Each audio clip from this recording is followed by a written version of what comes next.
Assalamualaikum warahmatullahi wabarakatuh. Bu Indar akan membahas latihan soal ujian sekolah, mungkin soal nomor 1 sampai nomor 5 ya. Baik, kita mulai dari soal yang pertama. Soal yang pertama ini adalah tentang pengukuran. Pengukuran massa benda. Baik, perhatikan gambar berikut ini. Pertanyaannya adalah massa benda yang ditimbang adalah berapa gram? Oke, perhatikan ya.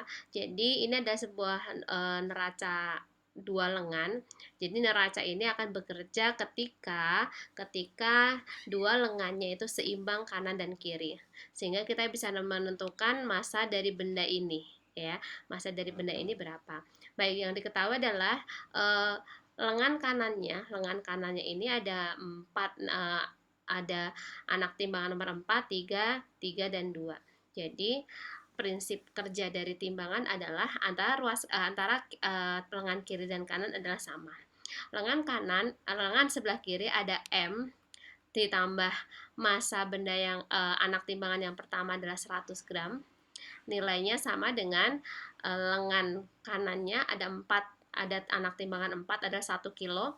1 kilo ini sama dengan nilai 1 kilo ini sama dengan 1000 gram ya. Sehingga yang kita tuliskan yang dalam gram 1000 gram ditambah dua anak timbangan yang nomor 3 adalah 500 gram tambah 500 tambah 500 ditambah anak timbangan nomor 2 adalah 300 gram. Oke, kita hitung M plus 100 sama dengan 1000 tambah 500 tambah 500 tambah 300 adalah 2300 gram. Sehingga kita bisa menentukan massa dari benda adalah 2300 dikurangi 100 gram, hasilnya adalah 2200 gram. Oke, jadi massa dari benda tersebut adalah 220 gram. Oke, kita lanjut ke soal yang nomor 2. Perhatikan tabel berikut ini. Pertanyaannya adalah sifat dari partikel madu adalah, yang kita harus ingat adalah yang namanya madu ini adalah zat cair. Nah, kita akan pilih karena dia zat cair, maka zat cair ini memiliki gerak partikel, jarak partikel, susunan partikel, dan ikatan partikel yang tertentu. Nah, kita lihat dari sifat zat berikut ini. Jadi madu ini nanti apakah zatnya adalah zat A, B, C, atau D. Oke ya. Baik, kita lihat sifat zatnya. Gerakan partikel sangat bebas ini adalah zat gas. Sehingga madu itu bukan gas karena dia cair, maka jawabannya adalah tidak. Berarti ini salah. Ini benar. Zat C juga benar ya. Kemudian zat D juga benar. Kemudian pertanyaan yang sifat zat yang kedua. Jarak antar partikelnya sangat dekat. Berarti partikel yang sangat dekat itu adalah partikel zat padat. Karena yang kita akan cari adalah zat cair, ya, maka jawabannya harusnya tidak. Ini salah, ini benar, ini salah, ini salah. Oke, berarti jawabannya pasti sudah dipastikan adalah yang B. Ya. Kita lanjutkan soal yang selanjutnya. Adalah soal tentang asas Black. Apabila ada logam bermassa 4 kg, jadi di sini ada logam. Ada sebuah logam. Logam ini memiliki massa 4 kg. Kemudian memiliki suhu awalnya 92 derajat. Dimasukkan ke dalam satu wadah berisi air. Ini air. Air ini masanya 1000 gram, kita jadikan kilogram, nilainya 1. Dan suhu awalnya adalah 20 derajat. Memiliki kalor jenis airnya di sini diketahui 4200.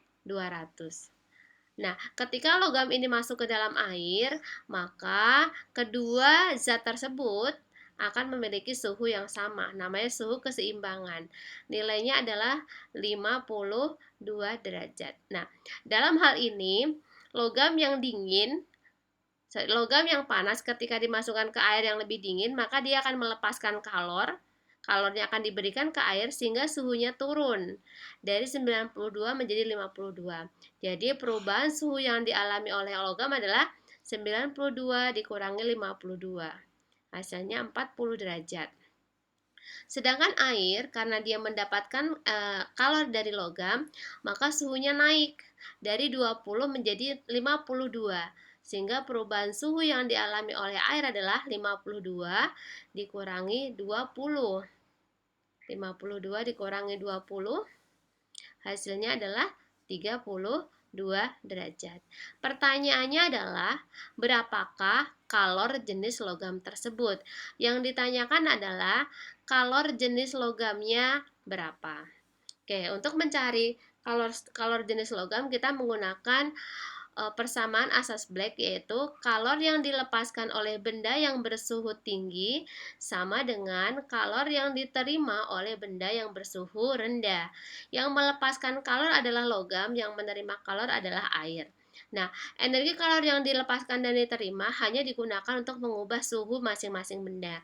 Sehingga besarnya energi kalor yang dilepaskan sama dengan MC delta T ini untuk logam, karena yang melepaskan panas adalah logam, sama dengan MC delta T untuk air, karena yang menerima panas adalah air. Kita masukkan massa dari logam adalah 4 kg. 4 kg. Nah, kalor jenis logam akan kita cari, sedangkan delta T perubahan suhu logam adalah 40. Nah, nilai ini sama dengan kalor yang diterima oleh air. Kalor yang diterima oleh air sama dengan MC delta T air. Massa air adalah 1 kg, sedangkan kalor jenisnya 4200, sedangkan perubahan suhu yang dialami oleh air adalah 32. Dikali 32. Baik, ruas kiri kita sederhanakan dengan ruas kanan. Kita misalnya kita coret 4 dengan 32. Sama-sama dibagi 4, ini 1, ini 8. Kemudian 40, ini nolnya boleh dicoret ya dengan ini. Kemudian 4 dengan 8, boleh. Sama-sama dibagi 4, ini 1, ini dapat 2. Sehingga ruas kiri tinggal C. Ruas kanannya ada tersisa 420 dikali 2, ini ya, 420 dikali 2, hasilnya adalah 840. Berarti kalor jenis logam tersebut adalah 840 Joule per kilogram derajat Celcius. Jawabannya adalah A. Oke ya, lanjut ya, soal yang keempat. Ini adalah tentang percepatan atau hukum Newton yang pertama. Hukum Newton yang kedua. Baik, perhatikan gambar berikut ini. Di sini ada sebuah benda yang dikenai 3 buah gaya, yaitu masing-masing 40 Newton, 8 dan 80 Newton ke kanan, sedangkan 20 Newtonnya ke kiri. Pertanyaannya adalah percepatan yang dialami oleh benda tersebut berapa?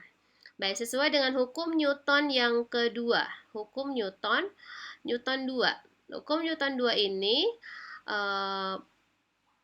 mengatur tentang nilai percepatan, bahwa gaya yang bekerja pada benda sebanding dengan massa dikali percepatan benda tersebut.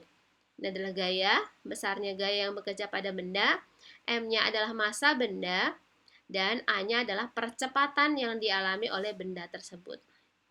Nah, kita akan mencari nih percepatan yang dialami oleh benda itu berapa. Sehingga untuk mencari akselerasi sama dengan gaya dibagi massa. Nah, karena ada 3 buah gaya pada benda, maka kita harus menjumlahkannya, mencari resultan gaya. Nah, karena gaya-gaya ini yang bekerja ke kanan lebih besar, maka yang ke kanan kita jumlahkan dulu. 40 ditambah 80, dikurang yang ke kiri 20, kemudian dibagi massa benda dalam kilogram, 10. 40 tambah 80, 120 dikurangi 20 berarti 100 Newton, dibagi massa benda 10, maka percepatan benda adalah 10 meter per sekon kuadrat.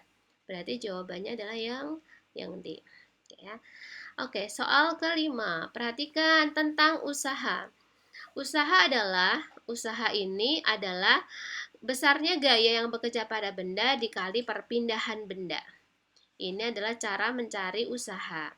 W-nya adalah usaha, kemudian F-nya tadi adalah gaya, sedangkan S-nya adalah perpindahan. Perpindahan yang dialami oleh benda karena adanya gaya yang bekerja pada benda tersebut. Nah, pertanyaannya adalah besar usaha sebesar 100